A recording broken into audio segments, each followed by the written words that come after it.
centro de Palencia. El Chaval de Lorenzo patrocina la buena noticia del día. La buena noticia del día que hoy nos lleva al norte de la provincia, a Alar del Rey, y hablar de una iniciativa de la Diputación Provincial. En Radio Palencia, Ser Provincia. Diputación Provincial de Palencia. Hablamos de la programación de la red de bibliotecas, que incluye 60 actividades, que empezó hace una semana y se extenderá hasta el 27 de marzo. Hoy destacamos que es el turno en Alar del Rey para el escritor Manuel Ferrero. Hola Manuel, ¿qué tal? Buenos días. Hola, muy buenos días. Aunque referirnos a ti solo como escritor es a acotar solo una parte de lo que eres relacionado con la cultura, ¿verdad? Yo me siento más un cuentacaminos, porque aparte de escribir las propias historias, he escuchado mucho las de nuestros mayores y me dedico a ir contando esas historias, las propias y también las recibidas de tradición oral por distintos pueblos. ¿Y te gusta más, Manuel, es más agradecido contárselo a los niños que a los mayores o por igual?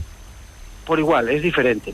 Me gusta del niño el asombro que tiene, sobre todo desde el cuento de la fantasía, y el adulto me gusta porque te permite tener un registro pues un poco más irónico, el humor, subirlo evidentemente, y también el lenguaje, ¿no? Pero las dos cosas son muy bonitas. Hoy 6 de la tarde en la Biblioteca de Alar del Rey, cuentos fantásticos para imaginar despacio, ¿no? Claro, es que al final vivimos tan a carreras, pendientes de las pantallas y esas cosas, que se nos olvida hacer nuestras propias imágenes interiores. Nosotros tenemos muchos arquetipos que hemos heredado de las leyendas de nuestros abuelos, de hadas, duendes, gigantes, donde el asombro y lo posible se hace imposible al mismo tiempo. Y la idea es transmitirle un poquito de eso a los niños para que ellos generen sus propias imágenes internas, que cierren los ojos y se imaginen lo que les estás contando, no desde una pantalla, sino desde sentir a una persona corazón a corazón cerquina. ¿Qué gran parte de culpa, Manuel, tenemos los mayores en el tema de las pantallas móviles, tablets de los más pequeños? Porque tú lo verás cuando les cuentas un cuento, si están haciendo otra cosa no echan de menos nada el teléfono móvil ni la tablet.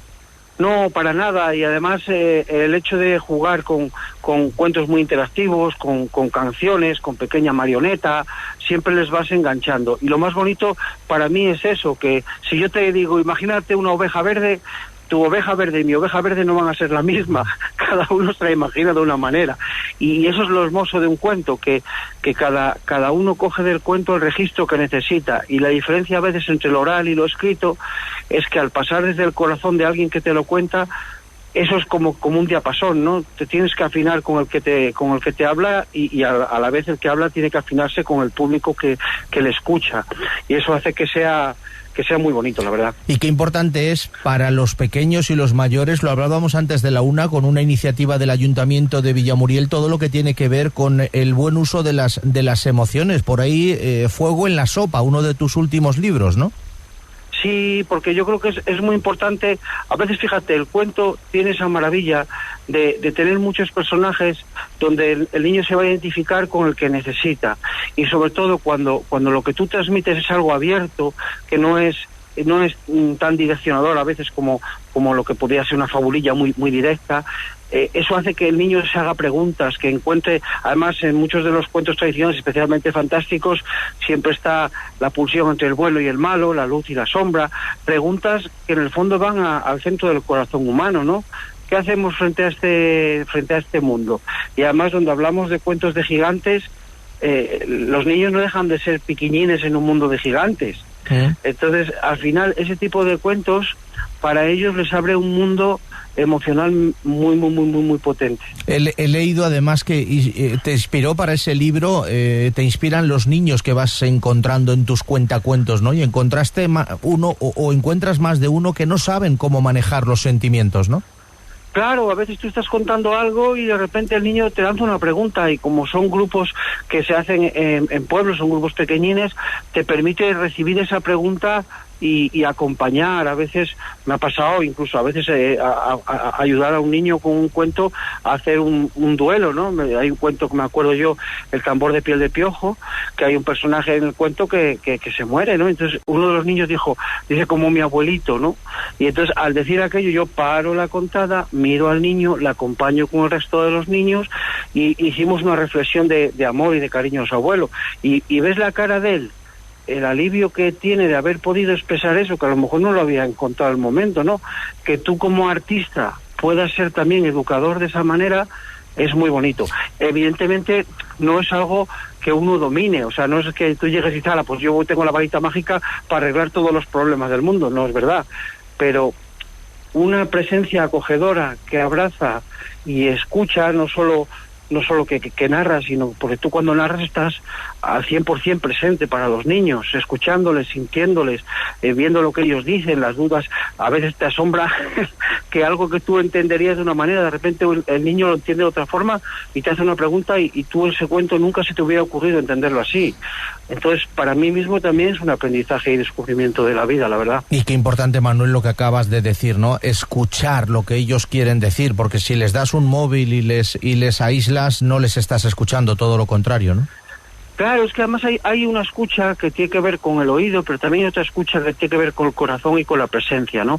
Cuando tú miras a alguien que te sonríe y te devuelve una sonrisa, o te devuelve un momento de una lagrimilla porque se ha emocionado por algo que le ha pasado a un personaje, o lanza una pregunta porque le sale como un grito que no se puede aguantar, ¿no?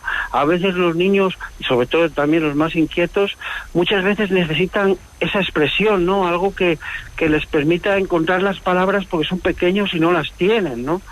Y me ha pasado alguna vez que me hace mucha gracia pasar un tiempo de contar un cuento, encontrarme un niño años después y llegar y decirme, oye, ¿y cómo acababa el cuento del molinero? Y te contaba el niño todo el cuento, pero no se acordaba del final. Y cuando tú le contas el final decía, ¡eso era! Y eso era significa, ese cuento a mí me ha hecho entender algo importante para mí. Aunque él a lo mejor no sepa en ese momento encontrar la palabra de qué le enseñó ese cuento, pero él necesitaba sentir ese final porque es lo que le faltaba a ese cuento, ¿no? Así es que me parece, Manuel, hay que ponerlo en valor, que algo que es antiquísimo, ¿no? Como es el reunir a la gente en torno al fuego y contarle un cuento, ahora mismo en esta sociedad actual es más importante que nunca. Hombre, es que además nuestras abuelas y abuelos en las veladas campesinas lo hacían y es algo que no es sustituible. El tener cerca a alguien que te mira a los ojos, que te dice estoy para ti. Por eso yo me hice narrador por mi abuela, ¿no? Mi abuela me contaba muchas historias, tuve la suerte de vivir una tradición oral muy rica, mi madre me cantaba muchas canciones y de repente sentí que aquello que yo había recibido en la cocina de mis abuelos y de mis padres, yo lo tenía que llevar a todos los lugares, porque pasa una cosa que al final nos ponemos de moda muchas cosas de muchos lugares, pero luego a veces sin darnos cuenta hemos despreciado nuestra propia cultura, la que viene de nuestras leyendas, la que viene de nuestros mayores, la que mi abuela me contaba a mí, pues para cuidarme, para protegerme, para enseñarme, para entretenerme. Y para estar contigo. Claro, y para estar conmigo. Entonces yo tengo muy claro que mi papel tiene que honrar eso. Entonces, cuando yo voy a una biblioteca, me tomo mi tiempo, recibo a todos los niños y niñas que vienen con sus familiares y trato de ser un diapasón, ¿no? Es decir, voy a intentar pues ponerle todo el cariñín a lo que hago para que ese mensaje pues les acompañe, les sirva, les haga pasar un buen rato, ¿no? Y darnos cuenta de que de mayores, fíjate, Manuel, tú qué recuerdos tienes de tu niñez. Entonces no había móviles, pero ahora da igual. Si los niños tienen eso de parte de padres o abuelos, cuando sean mayores se van a acordar de eso. Y no del juego, claro, que tenía tal móvil o tal tablet, ¿no? Sí, porque a veces es una forma de, claro, al final es presencia, es mirarle al otro y decirle, me importa verte. Es verdad que la diferencia entre hacerlo con un grupo de 30, 40, 50, 60 personas a hacerlo individualmente, cada uno en su casa, es diferente, ¿no? Porque yo tengo que ir dándole un poquitín a cada niño, estar súper atento y abierto para recibir en cada momento aquello que siento que les puede servir.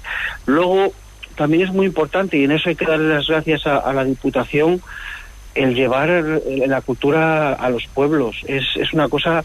Bueno, estamos mi mujer y yo dando una vuelta por aquí, por los pueblines de Palencia, porque somos de León, y estamos encantados no solo de ir a los pueblines que nos toca actuar, sino de conocer todos los entornos, la gente que es muy, muy, muy agradable. Es muy bonito, la verdad, que como artista yo me siento feliz, y luego al mismo tiempo ves lo útil que es para la gente de los pueblos.